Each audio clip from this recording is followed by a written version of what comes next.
Pablo usa esa palabra saludos a 26 personas de manera individual.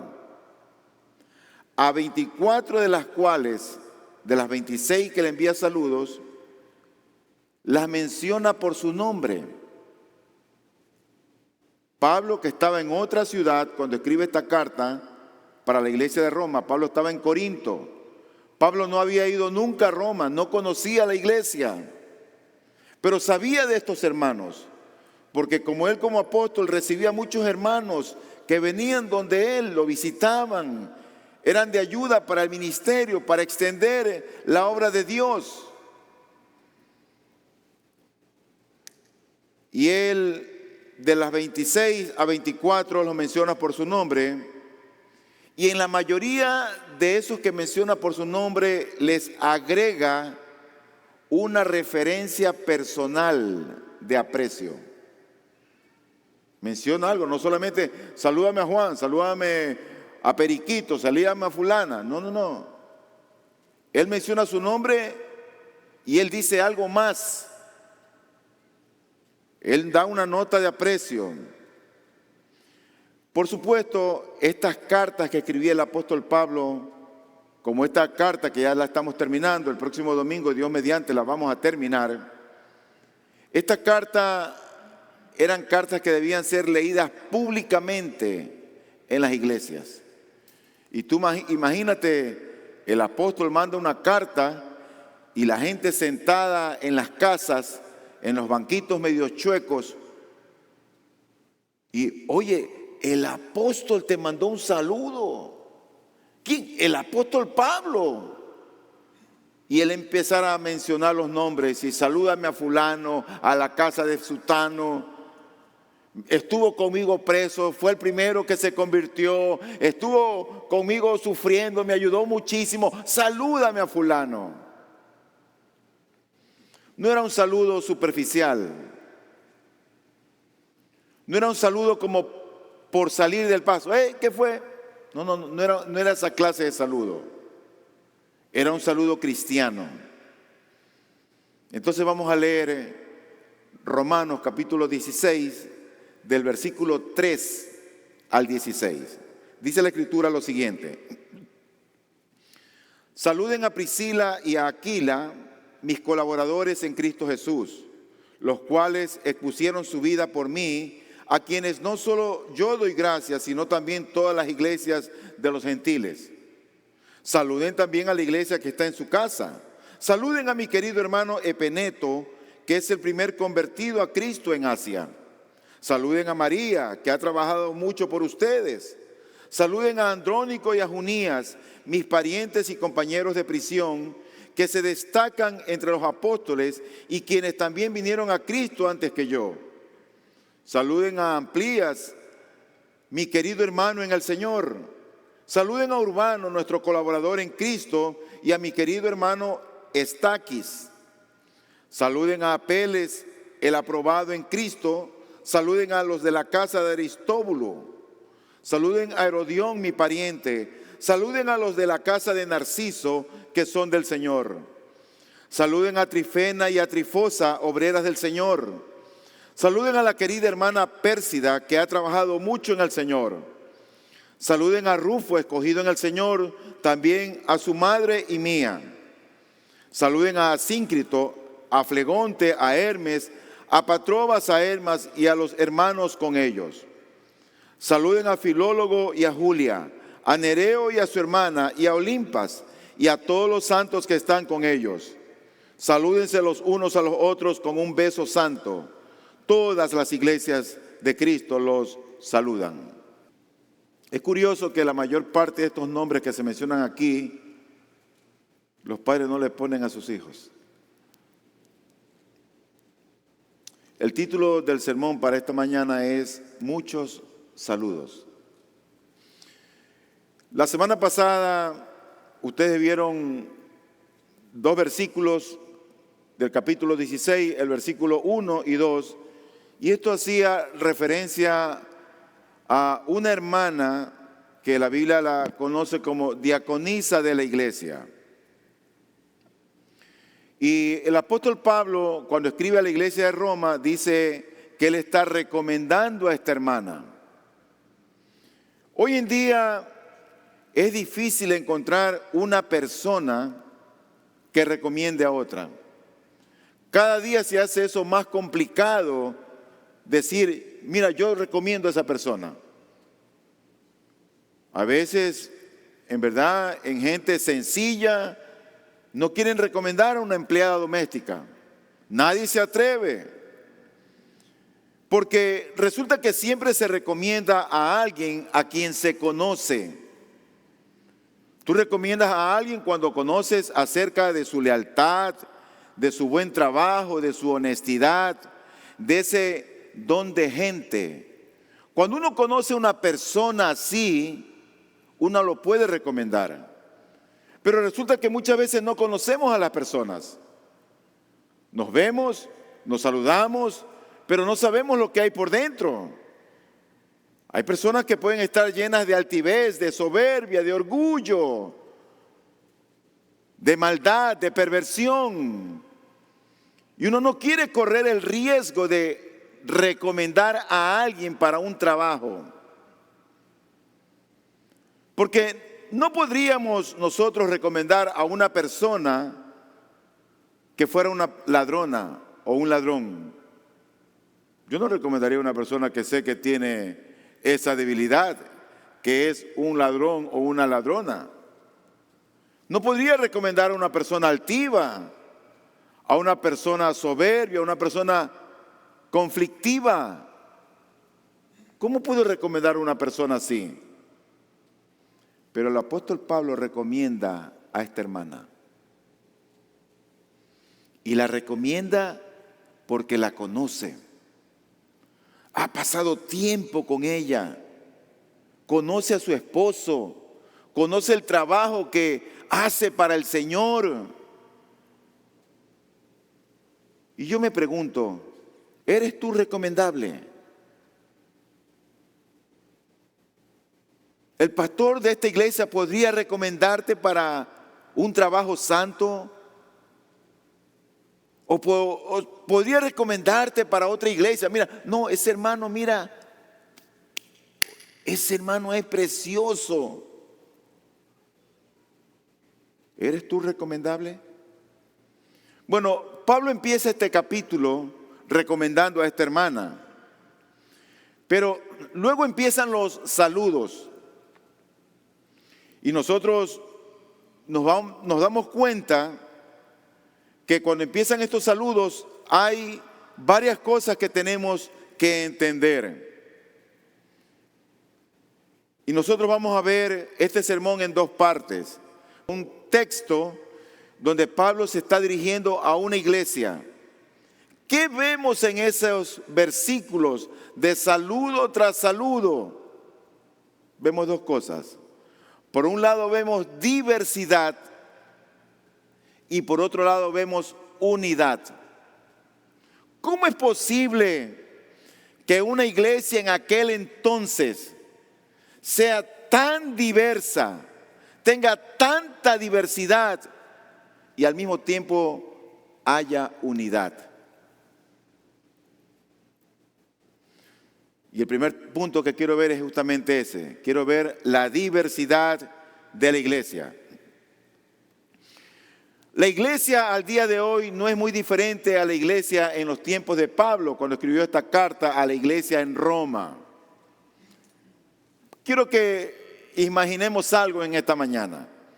Imagina que tú estás en tu casa y tú vas un día, sales del trabajo o sales de la universidad, llegas a tu casa y ahí en casa te tienen tu plato favorito.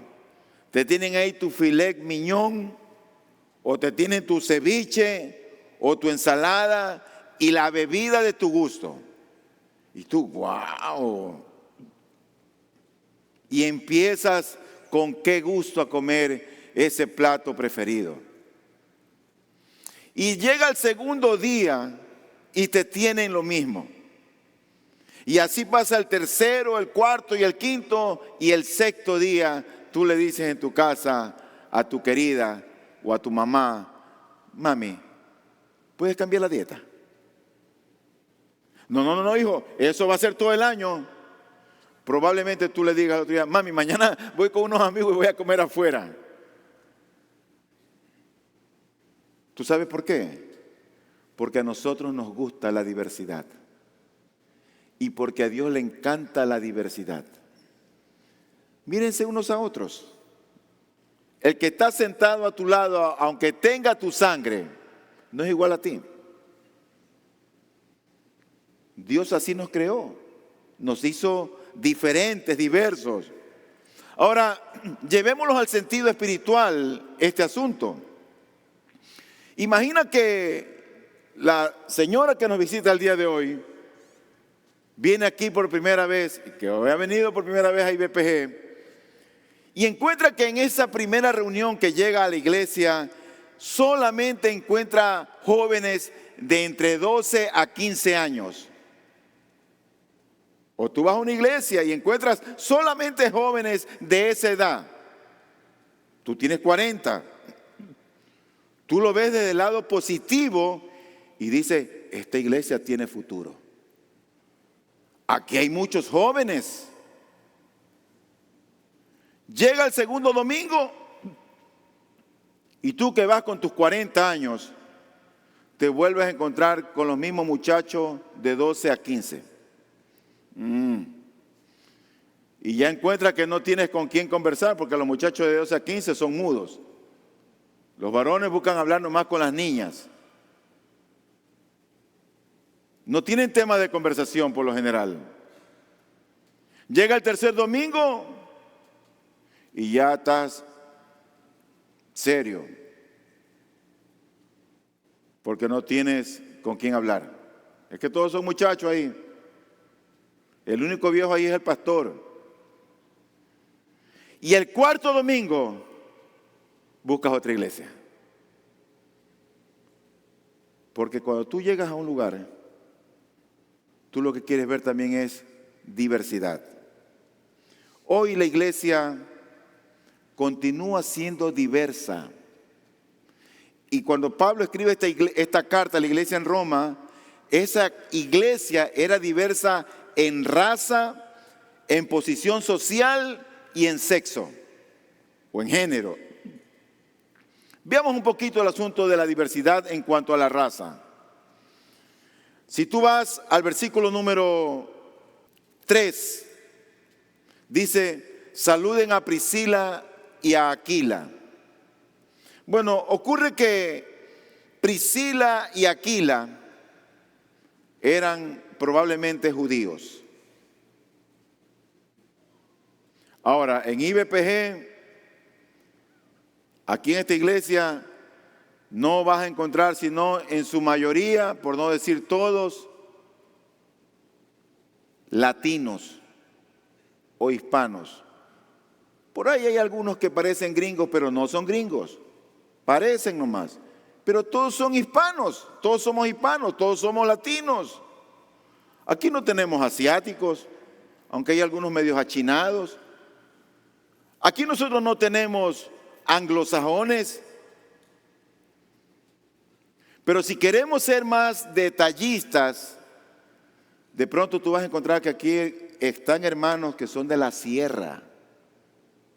Aquí hay serranos. O de pronto encuentras a hermanos que son de la costa.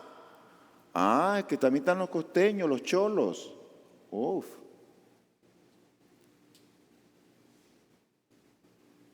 Y también hay negros. Hay diversidad, pero realmente todos somos hispanos o latinos.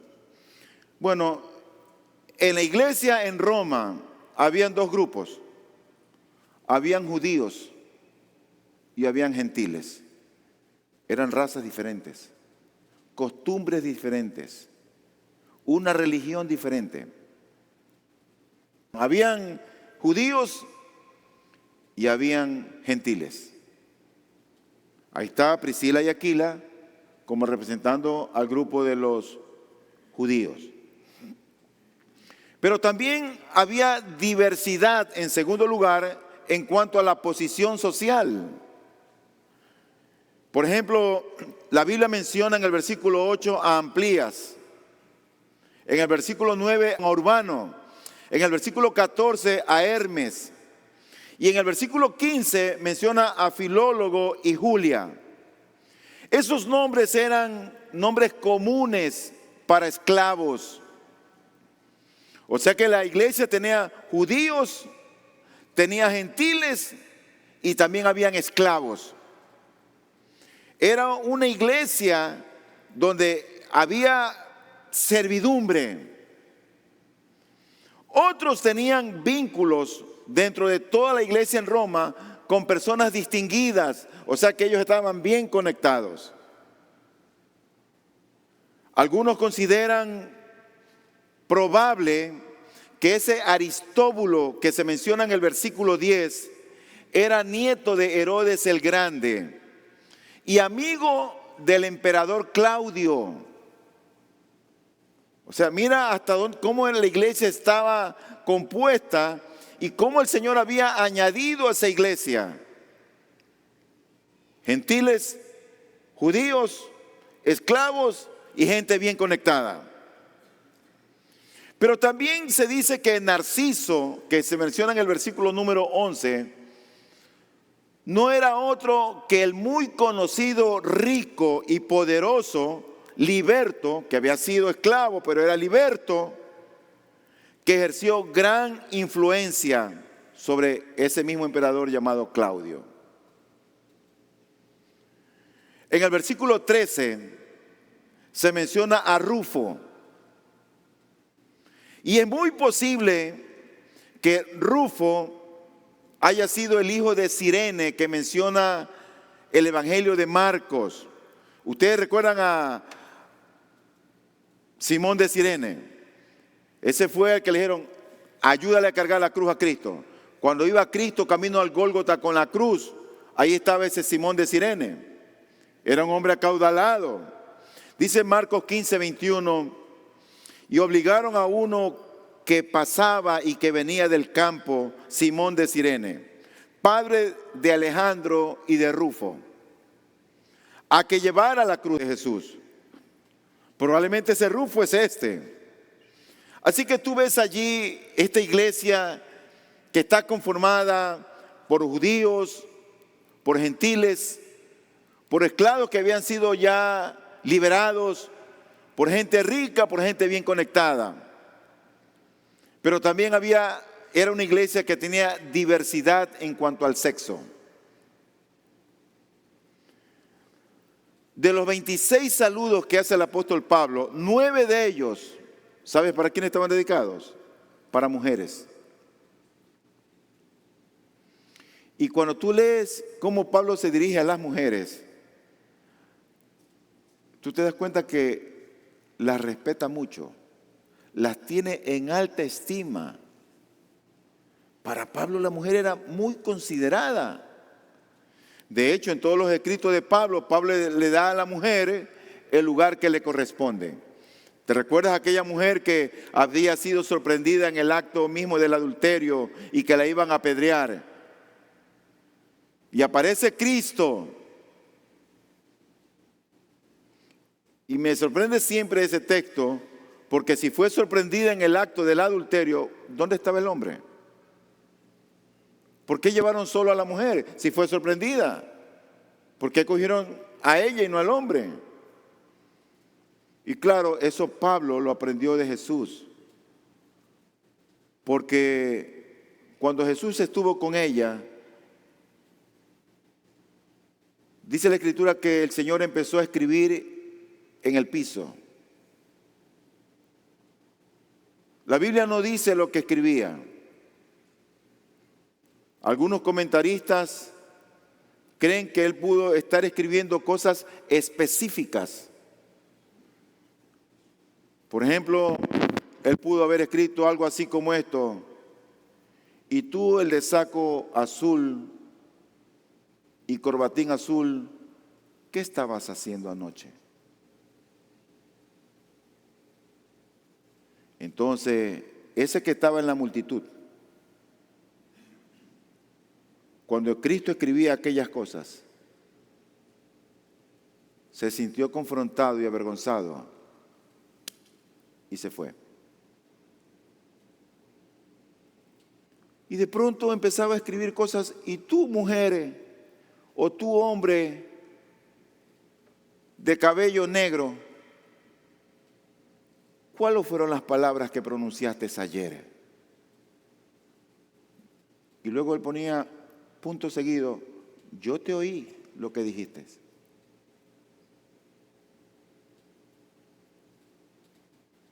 Lo cierto es que él empieza a escribir cosas específicas y todos salen con el rabo entre las piernas y solamente se queda aquella que había sido sorprendida en el acto mismo del adulterio.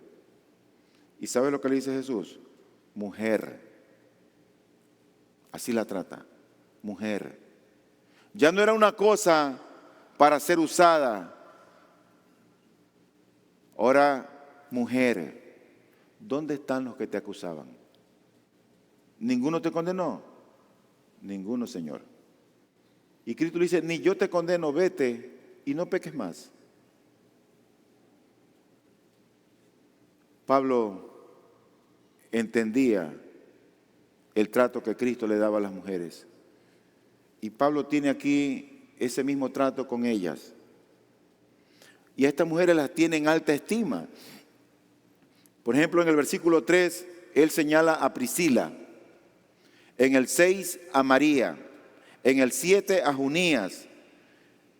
Y en el 12 señala a Trifena y Trifosa, que tal vez pueden haber sido hermanas gemelas. Señala a Pérsida. Señala a la madre de Rufo en el versículo 13.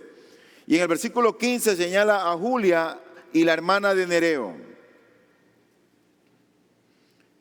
Y resalta en estos pasajes que María, Trifena, Trifosa y Pérsida, él como que subraya y dice, ellas han trabajado muchísimo en el Señor.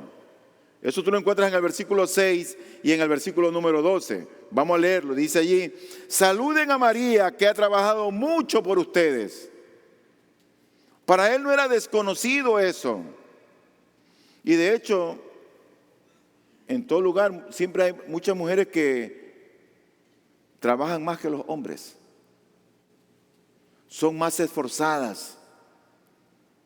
Yo cada vez, no sé, yo creo que soy yo, la verdad. No creo que es el mundo. Yo creo que cada vez los varones, los hombres, los jóvenes, son más holgazanes que antes. No sé, yo lo veo así. Tal vez, no sé, tengo catarata, no estoy viendo bien y necesito un oftalmólogo.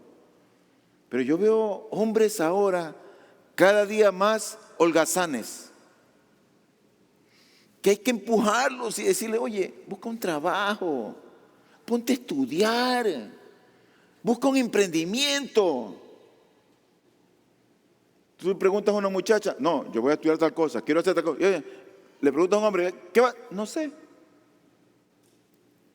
No saben qué quieren en la vida. Quieren todavía estar en los videojuegos, quieren salir con sus panas. Pero aquí en Roma había mujeres que trabajaban y Pablo las reconoce. El versículo número 12 dice la Escritura, saluden a Trifena y a Trifosa, obreras del Señor. Saluden a la querida hermana Pérsida, que ha trabajado mucho en el Señor. ¿Sabes? Pablo conocía muy bien a los hermanos. Por eso es que él recomendó a Febe.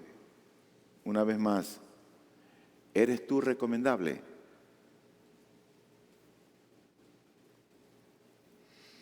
Había diversidad en cuanto al sexo. Pero dentro de todas estas mujeres, aquí hay dos mujeres que sobresalen, que no quiero pasarlas por alto, porque la Biblia las honra, el Señor las honra, y quiero hacer lo mismo, que son notorias. La una es Priscila.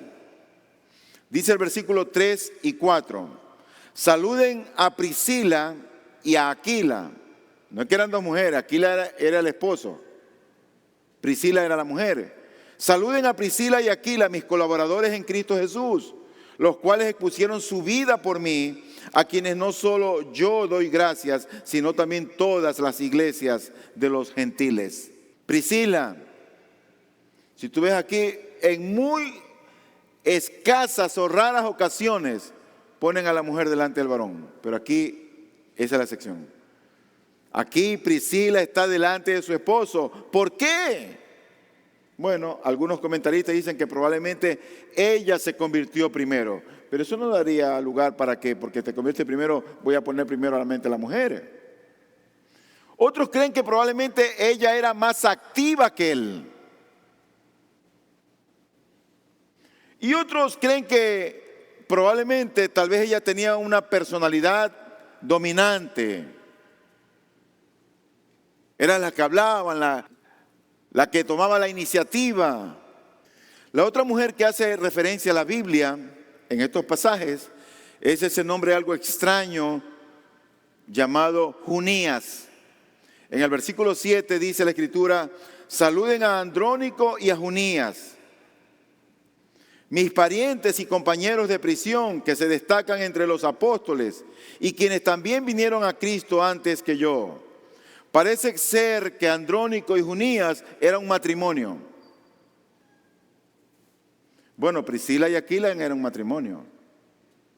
¿Y sabe lo que hacía este matrimonio? Trabajaban juntos por la obra del Señor. ¿Sabes qué es lo más penoso en los matrimonios cuando vienen a la iglesia? Cuando solamente uno de ellos muestra interés por las cosas de Dios. Eso es terrible. Porque aquel que quiere servir, aquel que quiere colaborar, aquel que quiere asistir, aquel que quiere compartir con los hermanos o con las hermanas, se encuentra con un obstáculo que es su cónyuge. Otra vez te vas a la iglesia. Ya vas a estar con los hermanos. Tanto tiempo que gastas. La gasolina del carro. Qué terrible. Qué dolor. Cuando en un matrimonio uno es el que tiene interés por las cosas del Señor y el otro está muerto espiritualmente hablando. Bueno, lo peor es cuando ambos están en esa condición y ni el uno ni el otro se interesa por las cosas de Dios. Pero esto era un matrimonio diferente. Era un matrimonio que parece ser que eran de la misma raza de Pablo. O sea, parece ser que eran judíos. Porque él dice, saluden a Andrónico y a Junías, mis parientes. No que eran parientes de sangre. El parentesco era en base a la raza a lo que se refiere. Pero hay algo adicional que hace característico a este matrimonio. Y por lo cual Pablo lo menciona aquí, donde está esta mujer. Y luego dice, mis parientes y compañeros de prisión. ¡Wow! Esa parejita estaba encarcelado con Pablo. Eran compañeros de prisión. Pero no solo eso. El mismo texto dice ahí que se destacan entre los apóstoles y que también vinieron a Cristo antes que yo. Esa pareja había conocido al Señor antes que Pablo. Eso significa que si los menciona, si están encarcelados, se habían conocido antes que Pablo, si habían conocido a Cristo. ¿Sabes qué significa eso? Que eran personas maduras en la fe. No eran niños que cuando te llaman la atención te resientes y que, ay, ya. No era esa clase de cristianos inmaduros. Eran creyentes maduros que estaban dispuestos a ir a la cárcel. Se habían convertido antes a Cristo que el apóstol Pablo. Pero ¿sabes qué también dice el apóstol Pablo de esta pareja, de este matrimonio? Eran destacados entre los apóstoles. Oh, ¿eran apóstoles? No. No eran apóstoles en el sentido de Mateo, de Juan, de Pedro. No eran apóstoles en ese sentido. Eran ellos misioneros. Eran misioneros que se encargaban de hacer la obra del Señor. Eran, en otras palabras, misioneros destacados, así como lo era Epafrodito, así como lo era Bernabé, así como era el apóstol Pablo mismo. Eran destacados en lo que ellos hacían. Tenían un interés por las cosas de Dios. Lo segundo que quiero ver es la unidad de la iglesia que se menciona en estos versículos. A ver, queridos hermanos y amigos, una iglesia sana debe practicar una profunda unidad que trascienda, que se eleve por encima de las diferencias. Una iglesia de sana doctrina. En cierta ocasión me tocó ir a una iglesia donde los hombres se sentaban a un lado y las mujeres se sentaban en otro lado. Y yo ahí todavía no estaba casado, pero fui con la mujer que me atrapó. Entonces, cuando veo que la agarran a ella y me la sientan al otro lado y a mí me ponen al otro lado y yo la veía nomás allá y nunca había experimentado eso y me pareció es una locura. Yo decía, son tan pecadores que no se pueden sentar juntos hombres con mujeres. Pero son de esas iglesias legalistas que ustedes saben que todavía creo que existen. Pero una iglesia sana, de sana doctrina, debe practicar una profunda unidad espiritual que vaya por encima, que trascienda aquellas diferencias de que si eres esclavo, que si eres empleado, que si eres doctor, que si eres abogado, que si eres odontóloga, que si eres ama de casa, que si eres viuda, que si eres joven. Bueno, así era la iglesia de Roma. Era una iglesia que había superado esas barreras que a veces son una barrera en nuestra sociedad. Porque ya Pablo mismo había enseñado en Gálatas 3:28, dice la Escritura, no hay judío ni griego, no hay esclavo ni libre, no hay hombre ni mujer, porque todos somos uno en Cristo Jesús. Pablo tenía muy claro aquello. Y entonces, ¿qué es lo que menciona el apóstol Pablo para describir esta profunda unidad dentro del pueblo de Dios? Bueno, te voy a mencionar algunas cosas que el apóstol Pablo aquí menciona. En primer lugar, el apóstol Pablo 3 veces expresa que sus amigos están en Cristo. ¿Eso sabe qué significa? Unidad. Versículo 3, 9 y 10. Dice la palabra del Señor, saluden a Priscila y Aquila, mis colaboradores en Cristo. 9. Saluden a Urbano, nuestro colaborador en Cristo. 10. Saluden a Apeles, el aprobado en Cristo. Esa partícula en significa unidad. No nos convierte en cristianos el asistir a la iglesia. Tú puedes venir a la iglesia y no conocer a Cristo. Tú puedes venir a la iglesia, estar sentado y ser fiel domingo tras domingo. E incluso puedes haberte bautizado y puedes ser un impío. ¿Sabe lo que nos vuelve cristianos? Cristo. Cristo nos vuelve cristianos. Por eso él menciona en Cristo. Ese Cristo significa unidad. Así como él menciona 3 veces en Cristo, él menciona una vez que están convertidos a Cristo. El versículo 7 dice allí: saluden a Andrónico y a Junías, mis parientes y compañeros de prisión, que se destacan entre los apóstoles y quienes también vinieron a Cristo. Otras versiones lo traducen como quienes también fueron convertidos a Cristo. De hecho, conozco una iglesia que se llama así, en República Dominicana, convertidos a Cristo. Pero para seguir hablando acerca de la unidad, Pablo 5 veces menciona, así como menciona en Cristo, menciona en el Señor. Versículos 8, 11 y 2 veces en el versículo 12 y 13. 2 veces Pablo utiliza un lenguaje de familia y él habla acerca de hermana y hermano. Y agregado a esto, no se inhibe como de hablar para con ciertos hermanos y habla de mi querido o querida o querido, en el versículo 5, 8, 9 y 12.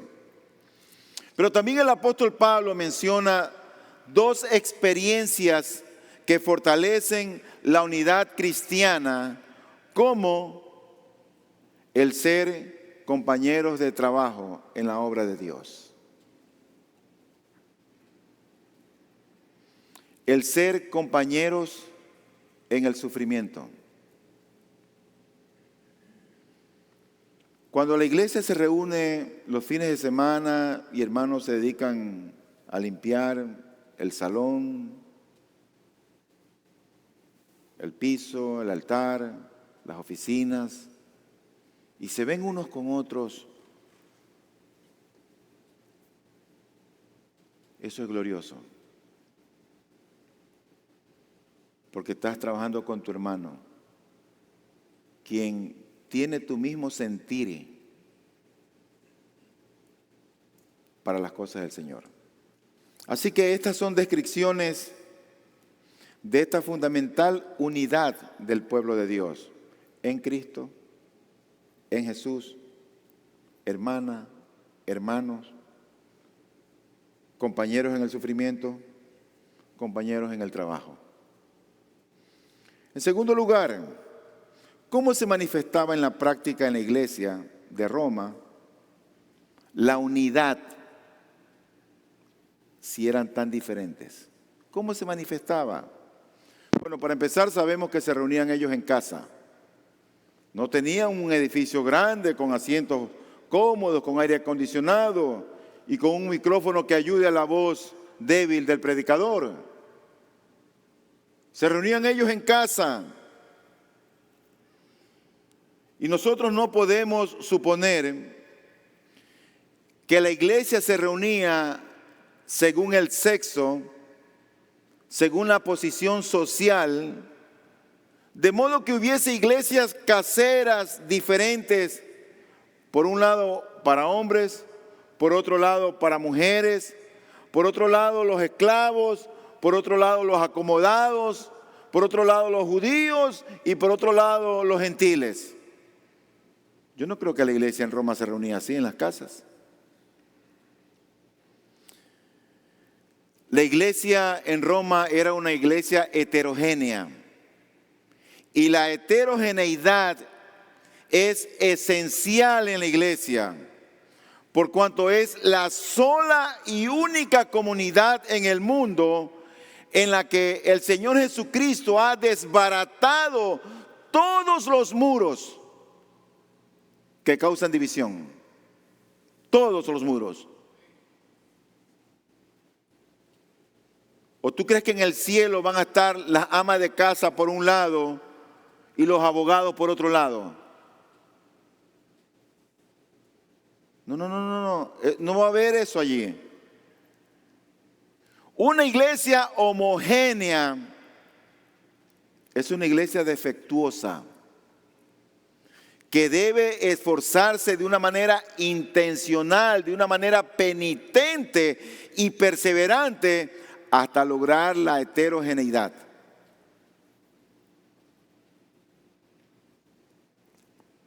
Nosotros somos una iglesia heterogénea, no homogénea.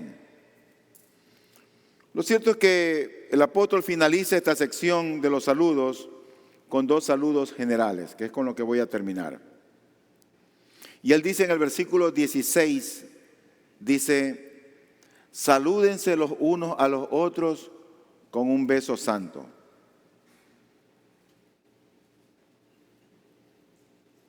Yo me pregunto, ¿por qué debe haber un beso santo? Bueno, ya los apóstoles habían hablado de esto, ya lo habían enseñado. El apóstol Pablo lo había enseñado en otras cartas. El apóstol Pedro lo había enseñado en su epístola. Dice, por ejemplo, Pablo en 1 Corintios 16, 20, todos los hermanos los saludan. Salúdense los unos a los otros con un beso santo. En 2 Corintios 13, 12 dice lo siguiente, salúdense los unos a los otros con beso santo. En 1 Tesalonicenses 5, 26, saluden a todos los hermanos con beso santo. Y Pedro también no se queda atrás. En 1 Pedro 5, 14, él dice, salúdense unos a otros con un beso de amor fraternal. Ahora, yo no que quiero que termine el culto y todo el mundo agarre a besarse, ¿no? No esa es la idea. Pero debemos de entender por qué decía el apóstol Pablo, daban estas instrucciones. ¿Por qué debe haber un beso santo? Bueno, porque la lógica es que nuestro saludo verbal requiere confirmación mediante un gesto visible y tangible. En lo personal, yo me siento más confortable cuando doy un apretón de manos, cuando estrecho la mano. Eso me hace sentir a mí más confortable que un beso santo. Entonces, las hermanas, si tú me das a mí la mano, yo soy más feliz que cuando te acercas a darme un beso. Porque podría ser también, dense unos a otros, como dice un escritor, un comentarista, un vigoroso apretón de manos. Claro que los muchachos van a buscar siempre dar un beso ahí con alguna excusa. No, el pastor dijo que tenía que darte un beso. No estoy diciendo eso, ni quiero promover eso. Por lo tanto, esa era una señal, era por así decirlo como un gesto visible y tangible de demostrar ese amor cristiano. Finalmente, Pablo da un saludo, dentro de ese saludo general, en la parte B del versículo 16, y dice él, todas las iglesias de Cristo los saludan, todas. Y él dice todas, si él no conocía Roma, ¿cómo podía decir todas? ¿Por qué está hablando en nombre de otras iglesias? Bueno, porque cuando Pablo escribió esta carta, él estaba en Corinto. Y antes de salir de allí, fueron hermanos de diferentes lugares, de Troas, de Mileto, de Macedonia, de Éfeso, a despedirse de él. Y Pablo tenía que partir de allí con una ofrenda que iba a llevar a Jerusalén. Y es probable que, mira, estoy escribiendo la carta de Roma, ¿quieres que les envíe un saludo? Sí, por favor, salúdame los hermanos. Ustedes vienen de mí. Sí, salúdame los hermanos. Entonces le está ahí representando a esas iglesias. Y estoy enviando un saludo a nombre de esas iglesias hermanas para los hermanos en Roma. Así que cuando tú lees estos versículos, hay mucho más que saludos. No es que solamente, no que tenemos que saludarnos. Ahí tú ves diversidad y ves unidad. Y yo espero que a pesar de la iglesia, que aquí hay diversidad también, haya unidad. Vamos a orar.